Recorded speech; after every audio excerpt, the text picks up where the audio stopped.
नौकरियां असद उमर साहब कहते हैं हम बनाएंगे, हम लोगों के लिए लेकर आएंगे, किधर से लेकर आएंगे 1 करोड़ नौकरियां? पॉसिबल है इस सिस्टम में रहते हुए? बिस्मिल्लाहिर्रहमानिर्रहीम। जी, अगर तो आप इसको बज़ाहिर अभी देखना चाहें और चाहें कि कल परसों में ही आ जाएंगी तो ये तो मुमकिन ही नहीं है ना, क्योंकि इसकी कोई बुनियाद होनी चाहिए ना, जो कि असद उमर साहब ने कभी बताया ही नहीं कि ये जो 1 करोड़ नौकरियों की बात कर रहे हैं वो किस तरह से जनरेट होंगी। देखिए, हुकूमतों के पास तो अक्सर नौकरियाँ होती ही नहीं हैं, और जो ग्रोथ ऑफ इंजन होता है वो प्राइवेट सेक्टर ही हुआ करता है। तो अगर इन्होंने कोई सरकारी नौकरियां देनी हैं भी, तो कई बंदे इस वक्त नैब की इंक्वायरीज भुगत रही हैं कि आपने इनको नौकरियां क्यों दी, कैसे दी। ठीक है जी, तो वो तो मेरे ख्याल में शायद ये भी शाये होंगे उस बात से।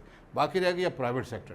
प्राइवेट सेक्टर में तभी इतनी ज़्यादा नौकरियाँ बेशक शायद 5 सालों में भी ना हो सकें, अगर इनका लॉन्ग टर्म भी एजेंडा हो तो, क्योंकि इंडस्ट्रियलाइजेशन इस मुल्क में थमी हुई है, हो नहीं रही है पिछले 10-15 सालों से, क्योंकि आपके पास बिजली नहीं थी और अब भी नहीं है, क्योंकि अब भी आप इस वक्त भी लोड शेडिंग में ही बैठे हुए हैं, क्योंकि लाहौर में दोबारा से शुरू हो गई है। और बिजली का होना एक बात है और बिजली का सस्ता होना एक और बात है।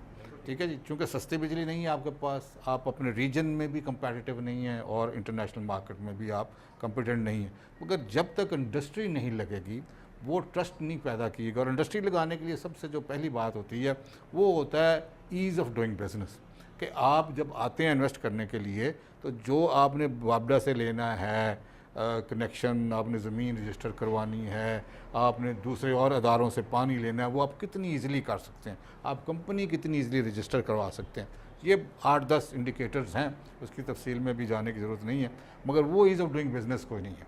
पाकिस्तान मेरे ख्याल में 127वीं रैंक है दुनिया में on ease of doing business. Punjab हुकूमत ने पिछले साल उस पर कुछ कोशिश की है, मगर अभी भी वो वहीं के वहीं पड़ी हुई है। तो इस तरीके से जब इंडस्ट्री नहीं लगेगी, हमारी बड़ी से बड़ी इंडस्ट्री क्या होगी, 2-3 हज़ार मुलाजिम उसके पास होंगे, द बिगेस्ट, बिकॉज आपने इस मुल्क में ग्रोथ ऑफ वेल्थ को क्राइम करार दिया हुआ। जो अमीर बंदा है